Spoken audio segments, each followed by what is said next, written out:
Where's my cameras? You're looking at me. You're looking at me. Stop it. Stop it. Yeah, look at everybody else. There you go. I know. Are we live now? We are. We are live. Okay. Yeah. We just got used to this thing in our roles. Yes. With me. Well, with you running the board. Yep. With James directing the Twitch cameras. Right. And me hitting record on the SD card. That's the only new job I took for this entire endeavor. Right. You got off easy then. I did. I know. I'm such a bum. He's Chuck's editing the audiograms. James is editing video. And again, I hit record twice on the SD card. And that's all I do. See, I thought I was supposed to hit like the F5, F4 key or something like that. No, it's just these big old buttons here. All right. And go from one to another. I like, all right, sweet. I can do that. That's cool. You just wanted to hit an F5. Maybe. I'm not strong. I can't. Or as James puts it, he F's everyone with the. Yeah, absolutely. So for those watching us, F'ing everyone on camera. That's how he puts it. Yeah. For those watching us on camera, welcome to Nerd Radio on the Checkpoint XP stream. My name is Chuck Bean. You can see the room is full today. Yeah. I am joined, as always, by my co-host, Al Beck. I'm here. Over on the sound today, whereas I'm on the cameras. We are also joined by, let me see if I get this right, on the cameras, Jason. Hey, what's up? From the Dave and Chuck the Freak Show for a brief. Robbie from Checkpoint XP is going to be joining us. And my fiance, Amy, is also here. Oh. ACRONYM. Hi. She's not here because she's my fiance. She's here because she's a nerd. Yes, I am a nerd. It's true. And she knows nerd things. I don't think I could be your fiance without being a nerd. Probably not. Also true. Probably it would be. Whoa! Shots fired. I love it. There it is. I love it. Nice. Yeah, and we're gonna get drops today, which is gonna be fantastic. I cannot wait. Don't put too much pressure on me now. Fantastic. Those drops had better be fired. Yeah, right. All right. I think we're ready. Okay. Yeah. Let's start the show, which means we shut up for a second, and then I start the show so that I can put the production in there. You like that? Yeah. It's fun. You just told me to shut up. Shut up, Al! I'm gonna make you regret that. All right, fine. It also makes you incredibly mean. Fair. Absolutely fair. I am delighted right now. Welcome to Nerd Radio on the podcast page at WRAF.com, as well as in Boston on, give it to me, Al. Rock929rocks.com. Thank you very much. My name is Chuck Bean. I'm joined by my co-host, Al Beck. We are typically joined by James from Dave and Chuck the Freak. He had some business to attend to. Yeah, you've heard of being double booked. I think he was quadruple booked today. Sure. So he just did not have, he just couldn't. So, right. But we got 3 people to fill in for him. Yeah, well, yeah, I put the call out for a replacement James. Yeah. And everybody answered. And it took 3 people. We've got a room full of people. Yep. It is a big man thong to fill. It is a very big man fair. thong to fill. It's fair. We are joined by ACRONYM, whose voice you just heard. Mm-hmm. We're also joined by Checkpoint XP's Robbie. Yeah, I don't know how I feel about being a guest in my own studio. Yeah, isn't it weird? Well, well, Robbie's got some controls over there that I am delighted with, and we may have to bring him back more often. Just to run the drops? Yeah. For sure. Absolutely. We're also joined by Jason from the Dave and Chuck the Freak Show today. I feel great at being an honorary nerd for this. Yes. We appreciate having you in here. It's nice. We appreciate having you in here. And the reason that we've got a full room is because this week was the Joker movie. Yeah. Which many of us did. Robbie, did you get a chance to go and see it? I did indeed. All right. All right. So we got a room full of people who have all seen it. So if you have not seen it, sorry, we're about to spoil the fuck out of it. Yeah. DMX is here too. Yeah, right. Cool. I told you it's a full room, man. Like, you know what I was thinking when we found out that we were going to have to do this, kind of on our own here, is that kind of on our own. How long have you and I been doing this podcast together? No, when it was like, okay, James has been here for 7 months and we forgot how to do Nerd Radio. Right, but James runs the Twitch stream, yeah. so like I have to. So if the video is terrible today, it's on me. Yeah. But I put my foot down that I was not going to be doing that. Right, so you so can put it on me. I don't care. No, I knew it was up to me to do it. But the thing that occurred to me is like I enjoy this studio specifically because it reminds me of the TARDIS. Oh yeah, it's in a round. It's everything is centralized and like essentially it's built for 5 people. Yeah. But when we come in here, we're only 3 people, so we're essentially running it like the doctor. It does seem a lot bigger on the inside too. It's true, for sure. And the doctor doesn't always know what buttons he's pushing either. So Neither do I. Also exactly. True. Yeah. But the real reason we are here this week is to talk about the Joker. Once again, if you have not seen it, this is going to be pretty spoiler heavy. So you may want to, I don't know, skip this week's Nerd Radio or maybe fast forward about 20 minutes and check out the rest of the podcast. But if that's too much work for you, I understand. Absolutely. Yes. So here we go. The Joker, the DC Comics movie based on the Batman villain, released this weekend. Did surprisingly well at the box office. It did. It did very well. I would say. Yeah. I had it up here, but I have so many buttons to hit that I need to look at it again.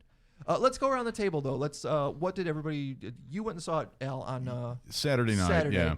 What? Do we want to just go around thumbs up and thumbs down real quick Sure. and see if we're on the same page? So a thumbs up for me. Yeah. Give it a thumbs up. Yeah. I thought it was fine. Oh. Thought it was okay. Circle Okay, back. We'll circle yeah. back to that. Amy's giving. I'm Yep. just giving thumbs. Amy's giving the thumbs up for Oh. sure. I thought it was good. I thought it was I thought it was a good movie. I don't know that I want another one. Okay. Yeah. I can agree with that right there for sure. Yeah. There's like- no reason for a sequel for that. Right. Now, do you mean you don't want a sequel? You don't want more of Joker? Or do you not want another movie like that? Like they do a Riddler version of that movie? Is that what you mean? Okay, that's the thing is that I walked out of the theater and I told Amy, I was like, I want more movies like this Okay. and less movies like Dark Phoenix. I think everybody can agree with that. I still haven't watched. I bought the Blu-ray and it's sitting on my shelf. And I'm like, So Chuck's over here saying the equivalent of, I would like less people to punch me, but please bring me more cake. Okay, yeah. No, that's fair. That's fair. No, and in saying that Also, who has cake? That's what I want to know now. Yeah, no, cake. Whew. What I mean by that is that I like that the movie felt like it did not take anything specifically from any particular comic and try and adapt it. It took the essence of a character and wrote a story around like, what if this was what happened, and that's why he becomes this monster serial killer kind of thing. It was also so safe though. Do you feel that? Yeah. I think that was my biggest problem was walking out of it. I felt like the movie itself, that director Todd Phillips didn't take any of his own liberties. He didn't take any risks. He didn't have any vision of his own. It was just, hey, this guy goes crazy and becomes the Joker. Okay. Interesting. I guess I can see that. You know, in a similar way that actually, you know, there's a point in the movie where he says that he doesn't believe in anything. Yeah. I feel like the movie, and whether or not it was purposeful or not, kind of took that same sort of standpoint that this isn't really about anything. And, well, I guess that makes sense with the character a little bit. I also don't think that it's the best stance to take for the movie itself. That's why it kind of just hit middle of the road for me. Okay. No, I can see that totally. And that's why I wanted to have everybody that's in this room to have this discussion, because I feel like everybody can walk away from a movie like this with different feelings that you can key in on different things. No, and I am glad that we have an opinion that's like, it wasn't bad, but, you know, it was what it was, because I think the rest of us thought it was great. Jason, I mean, you loved it. Yeah, I mean, I love the real world take on it for what it was. You know, as a guy who, you know, I'm on Nerd Radio, but isn't like super in depth into most of the comic books. Sure. It gave me a chance to see a movie with a real world depiction of a character and see like what could actually turn you into a villainous person. You know, so from somebody outside of the realm, I think it's very interesting to see, you know, like how that could develop and what could really make you be as like much of a lunatic as somebody like the Joker was. You know, because I think if you remove it from the comic books area, right, it could be an amazing like Oscar-worthy standalone movie on its own, just for like the drama and what it was all about. And when you put it, you know, through a lens of a familiar story like the Joker, I feel like that's what also drew me to go, because if you just said it was like this thriller movie, I might have stayed away from it if I didn't have some familiarity of like what this guy was going to end up being. Yeah, because you're not really super nerdy, like it's super nerdy stuff. I mean, you kind of like Star Wars. Yeah, I like Star Wars, and you'll you know, see like the Marvel movies, but you're not super into it. You don't read the comics or anything like that. And obviously, you're familiar with Joker and Batman. Yeah, I know all the characters. You know, right. I played a lot of the video games, and I grew up around it. I just don't have any like super in depth. You're not attached things like that, to it in ways that other people, you know, absolutely can be. Yes. You don't have a tattoo of the Joker like somebody in this room. I don't. Right. I don't. I can kind of agree with Robbie though, honestly, because it's even though I really liked it and everything, I don't feel like they necessarily had a good grasp on where they were going to go with it until the twist at the end. But I also look at it really a twist. Not really, but I also look at it from the mindset of I feel like the media hyped this up so much. That's why it's so successful, because people wanted to know how screwed up it was going to be. Sure. And it really wasn't that screwed up. Yeah. I've seen worse things in Training Day. There was like one really graphic scene, and the Yeah. rest was just gun violence and I was and like, whatnot. wow, Right. you guys massively exaggerated how violent this is. I don't feel like it's that violent at all. I mean, yeah, I watch Hannibal once a week, but at the same time, I don't feel like it was that violent. That sets the bar. I mean, kind of, when you it know. comes to violence. I'm going to need you to guess. train the camera on acronym for the rest of the For show the rest for of the show, evidence. just to make sure. just in case Well, something were to happen to any of us. Take into consideration, because first of all, one of the things that I've been hearing from a lot of people is, oh, this is the first like artsy comic book film that they've made, and that's why it's so great. But you know, Right. what about Logan? What about Watchmen? What about Sin City? Oh, for You know, sure. and I think all of those also sort of come up to the same level of violence in one way or another as well. So, yeah, to me, this movie didn't really do anything new or different. You know, you had actually brought up the fact that it's set more in you know, the real world, that is a cool aspect. And I actually think that had they not actually called it the Joker, had they just based it on the Joker and taken a few more liberties, they could have had a few more twists in there, you know? Because we know he's the Joker, I hope you're not rooting for him as we're going through the movie, or that anyone anticipated, well, maybe he won't turn, you know, maybe we'll have a happy ending. Right. It's the Joker. We knew that wasn't going to happen. But had it not been the Joker and been something more original, and again, had Phillips sort of put his own vision and twist on this, it could have. I think that would have, I don't know how it would have sat with fans, but I would have really respected if we got to the end of this and he did save himself somehow. You know, he didn't end up going down that path. Well, not to get too serious about the whole thing. I think Why so part serious? Of, why so serious? I think the whole part of it is the fact that he goes through this thing about being in poverty and losing connection to get his medication, and then he just does this downward spiral, and this happens in real life. Like, Yes. been there, you know. So for me, I kept looking at it going, this could happen to almost anybody. Mm-hmm. Anybody could become this maniac if they're not, you know, don't have access to medication, don't have access to help, that sort of thing. And I think that they were trying to make that point. And I could see the point because I've been through that, but I don't think that people who haven't been through that see that point. And even getting proper help, because at one point Right. he's with the therapist. And he's like, "Are you even listening to me?" Yeah, At because one she point. was just But asking, did you bring your journal? Did Yeah. you do this or that? I think it does make, like, obviously we weren't expecting a happy ending, a different course. ending for the Joker, but I did think it made him more of a sympathetic character, not forgivable. He's still murderous. Yeah, that's the important distinction, I think, is that he by the end of this movie has a body count and is on his way to becoming the monster that we know from all other mediums. But you do kind of get a sense of, I know that I walked out of this movie thinking, especially with the connection to Bruce Wayne that happens in this movie, like 20 years need to go by before Bruce Wayne is old enough to be Batman. And that makes the Joker in his 40s. And I don't want to watch a 20-year-old rich kid in a bat costume who wanted for nothing other than the fact his parents died, beating the crap out of a 40-year-old guy with mental problems that society has failed. Well, you know, going back to your point, Acronym, first of all, the fact that in The Killing Joke, there's a line that Joker says that, you know, any person is only one bad day away from becoming me. Mm-hmm. I think that's something that they easily could have focused a bit more on, right? Because obviously if you know the Joker mythos, you can pick up those types of hints, but you're right, they didn't really go that hard into it. They didn't really pick like a bottom line or a message to put out there. And what I thought would have been really interesting, because once he starts going off of his meds, obviously he's still a lunatic for sure. Yeah. But he becomes more confident. He becomes more sure of himself. You know, and I mean, it's society that determines, you know, who's crazy and who's not crazy. But this idea that maybe society putting him on these medications, putting him through these treatments, that's what kind of started to mess him up, because they're like, you know, the history that you've had growing up the way you did, of course you're crazy. Take all this medicine. Maybe had he grown up not going through all of that, he would have been a bit more stable. Yeah. But because of what society put him through, now that he's off the medication, he starts to see things a lot more clear. And I think sort of playing with that a little bit more, that am I the way I am because of myself or because of society, could have been really interesting. And I think it leveled out a little bit more on the society end, at least in my mind, because it's like he goes to Arkham and gets the files on his mom, who isn't his mom. And he starts to realize, okay, my mom has issues, but I'm not biologically related to her. So I don't know if it's a Stockholm syndrome type thing too, of him having more issues than he actually did to begin with.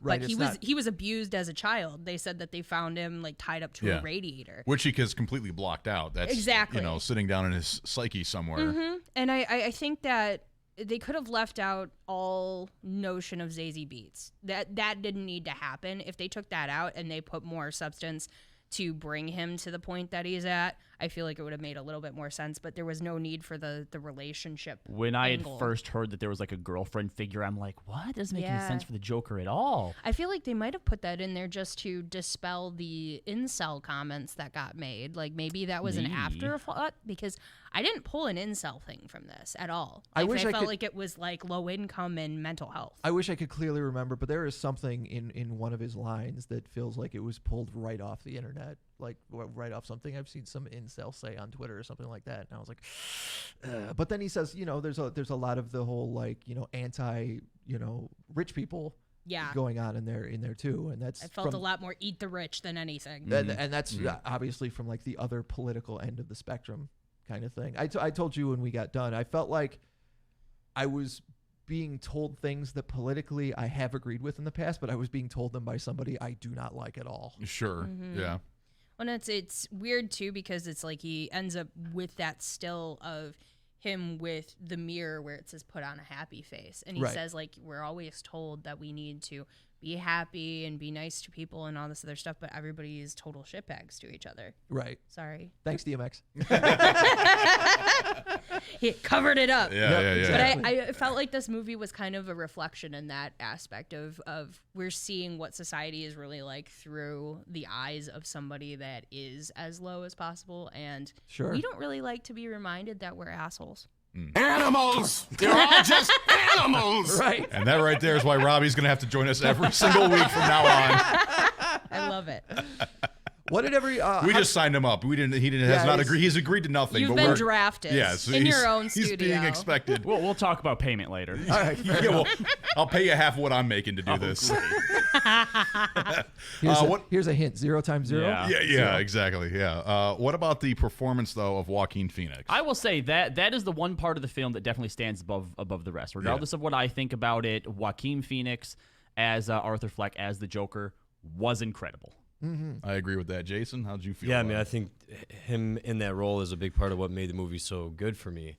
You know, I don't know if the acting wasn't as good, would the movie have been as good? You know, I think he carried that. It was mesmerizing. The role on his own, and his transformation is reminiscent of like Christian Bale in The Machinist, like how much weight he was able to lose. Oh my God! It's actually like ribs were poking out, like disfigurement, and like almost looked like he was like a totally different person. And the dancing.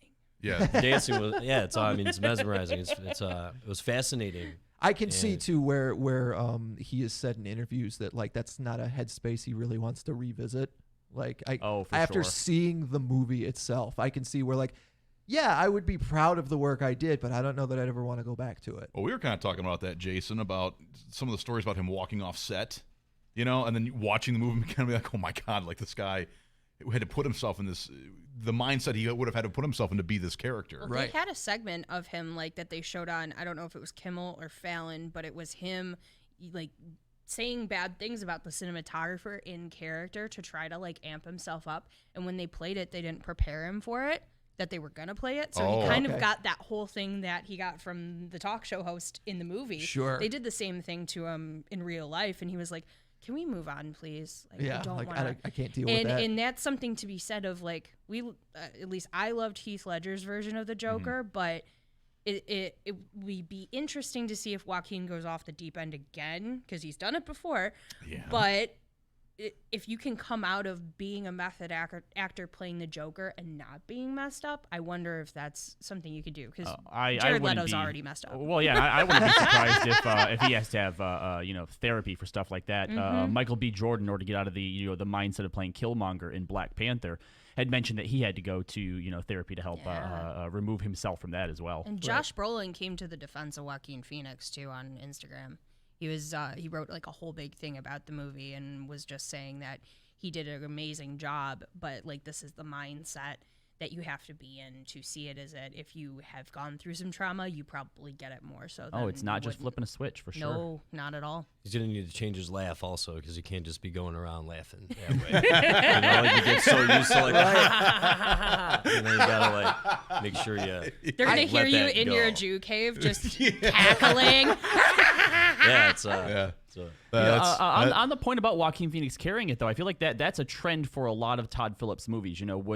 Would Due Date have been as funny as it was if it wasn't for Robert Downey Jr. and Zach Galifianakis? Sure. Would the Hangover movies have been as funny as they were without the cast that they had? It's true.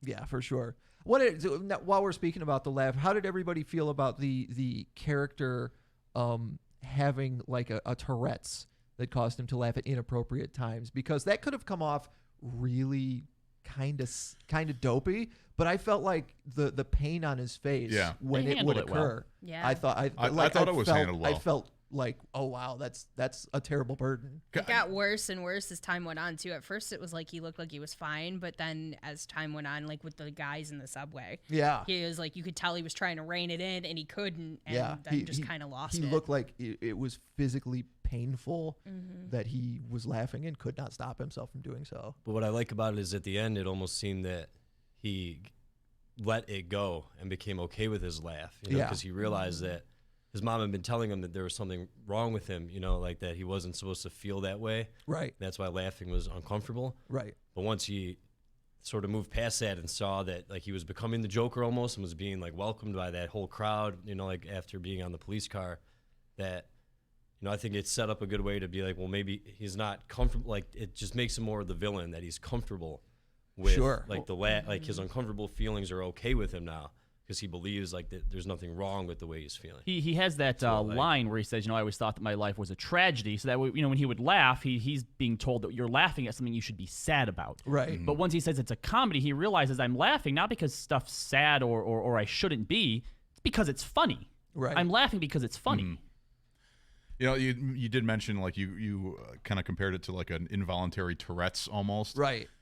What I think is interesting the way you described it that way. Did anyone else have the experience when they went to the movie theater that people were laughing at really uncomfortable moments? Inappropriate moments? Yeah. Like and it was always like a person up front and a person behind you. It was always like one or two people that would laugh, and you're like, there's nothing funny happening. That's like, what's up? What's going on with you? Yeah. Like, are they crazy or are they uncomfortable? Congratulations, you've identified the psychopaths. Yeah. Right. Did you ever, did anybody in here catch the whole Gary Glitter part of the dancing? Did anybody have like a Red Wings resurgence in your system, or was that just me? Yeah, because it started playing Gary Glitter's "Hey" song while he's dancing on the steps, and I'm like, it's Red Wings. Yes. this is a Red Wings song. People are so mad about it though, because he's been convicted as a pedophile or something like that, so that he's getting royalties for this now. Sure. But there's the argument of like everybody's still listening to Michael Jackson too. So. Right. Yeah. And I'm sure that like there was a lot of when they were doing it, they were like, well, it has to be this song. Like this song is perfect for what's going on in this scene. I think they said that Joaquin actually asked for that song. Yeah. Like that was what was going on in his head at the time. But the music was really good. Like I didn't feel like it was as in your face as like Suicide Squad, where it was just like, okay, and musical entrance, so. If I had one complaint about it, I feel like you could have done almost the entire movie without at all mentioning the Waynes. Yeah. Mm-hmm. And I don't mind it, but I also agree that it was not necessary. We've complained about it before. The last time they decided that they needed to show us Thomas and Martha Wayne getting shot. Like it's the Uncle Ben of the DC universe. Like I know it happened. There's the pearls again. Although I will say that was one of the small things that I found interesting was the idea that the Joker created Batman, because throughout most of his mythos, the idea is that when Batman emerges, that forces the crime element to adapt and sort of evolve to match him. And the idea that the Joker inadvertently created Batman. And then when you look at the way that how he's obsessed with him in the same way that he was obsessed with Thomas being his father, it's this really weird kind of messed up maybe father-son dynamic almost. So it's interesting. Again, it's not something that's really explored all that much. And I think actually still done in the 1989 film, first, so it's still a lot of imitation on Phillips' part, but it was still interesting. And I appreciate that in the '89 film that it is specifically Jack Napier that kills Thomas and Martha Wayne, whereas this one definitely does it better. He has no real connection to what happens to the two of them. Mm-hmm. It's just the anarchy that happens because of him. I do think it's important, though, because Thomas Wayne is one of the people that makes the riots a little bit worse by calling all of these people that are lower income, lower class, don't have a job clowns. True. And then the next thing you know, there's all these clowns everywhere. And so it kind of helps fuel the Joker's fire to That is true. I like that point that you're making, because you could get the same result with somebody else, but would it go as far if it wasn't a Wayne making that comment? So, I'll give you that. But again, like Chuck said, I mean, I don't mind that it happened. But if the Waynes weren't in it at all, it would have been fine. Because that's one of the things that I did like about this, and Jason and I have talked about this, that it takes a familiar theme, mental illness, and this poor guy who never really had a chance and becomes an insane killer and all that. But it's just with a familiar skin. You could tell that story without it having any connection to Batman or being the Joker. It just sort of makes it more familiar. And See, I might have actually enjoyed that more had it not been the Joker, because then I think you can allow yourself to feel for him and hope that maybe by the end some miracle happens. Someone shows up who can actually help him out in some way. Go watch Requiem for a Dream then. I'm not going to do that again. Don't do that. I'm sure this decision won't haunt you forever. That's it. Robbie's permanently on Nerd Radio. Somebody in your stream, by the way, is asking, is this a go to the theater and see the movie, or is this a wait till it's released movie? Well, let's go around the table.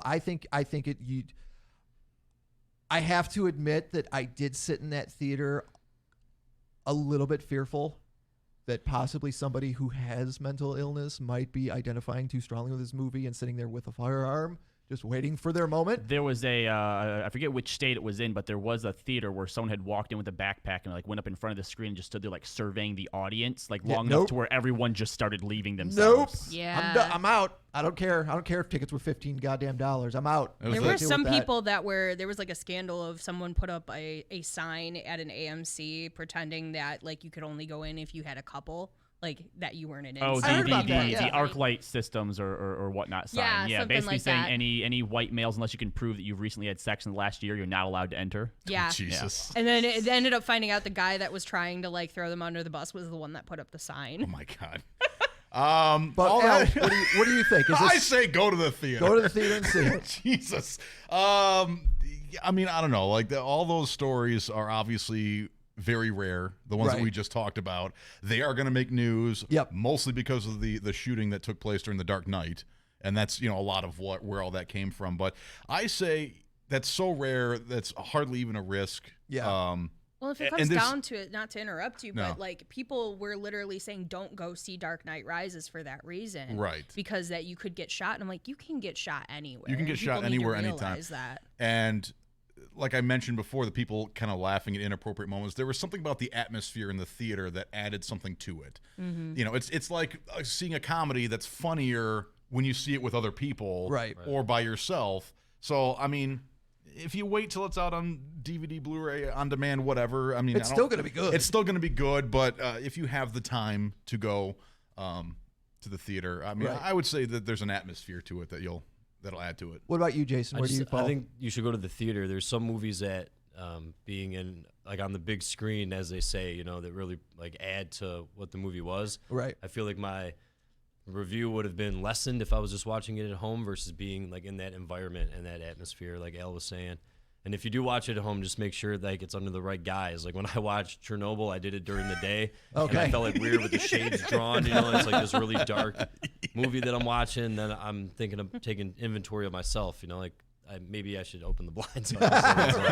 Something's going on here, but I would go to the theater. I think it's worth it. Yeah, Robbie? Yeah, see, I do think that going to the theater can change the way that you view certain movies. I watched the original Pacific Rim just at home on a computer screen and felt like I really missed out not going to the theaters. That's how I felt when I finally saw Pacific Rim. I was like, damn it, I should have seen these giant robots and monsters in a Unfortunately, I don't think that the Joker is one of those. I think you can just wait to watch it on a plane or something. Yeah. On a plane. Yeah, wow. on a plane. Yeah. All right, Robbie is off of Nerd Radio. Well, it was short lived. You got to back off now.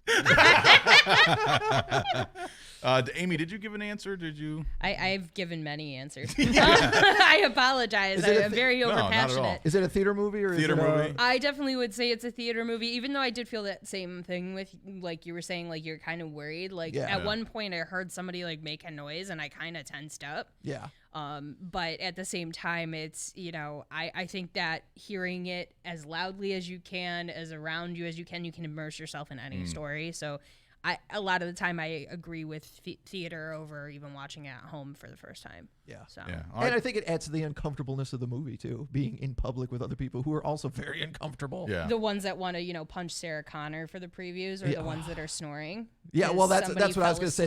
asleep. I've been the other I don't remember what the other movie was. I think it was one of the Spider-Man movies, but we went to the same theater. And I swear it was almost the same dude that was sitting right next to me that fell asleep in the middle of the movie and just started snoring. Now I would find that troubling if you can just take a nap during the Joker.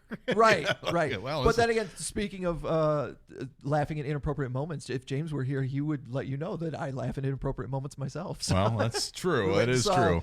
What was it? Scary Stories to Tell in the Dark. Yes. Whenever somebody would get murdered, I would laugh. Yeah, and if James found that very troubling. He did. Yeah. It's all bad. It's all bad. Yeah. It's all bad. So, like I said, well, James, of course, isn't here because he's got a bunch of stuff going on, and Jason did join us. We had a few people on the chat screen very excited that you were here, Jason. Yeah, woo. That's good. At least somebody is. We've got the Jew. Sound the Jew horn on the chat screen. Yeah, His name is Jason. When I'm off of the show, I just go by Jason. His name is Jason. I introduced myself to somebody here at the station, and he didn't know. Like he was confused that I didn't introduce myself. That way. Right. That's my character name. That's not my real name. Yeah, I just play one on the show. I just play one on the show. I mean, I am one. It doesn't matter. It's funny. Hi. Well, the last point I want to make before we wrap this up, or unless you had something else to add. I do not. No. The first impression we got of this movie really was they revealed the makeup. And personally, when I first saw the Joker makeup, my reaction was, I don't know about this. It looks kind of silly.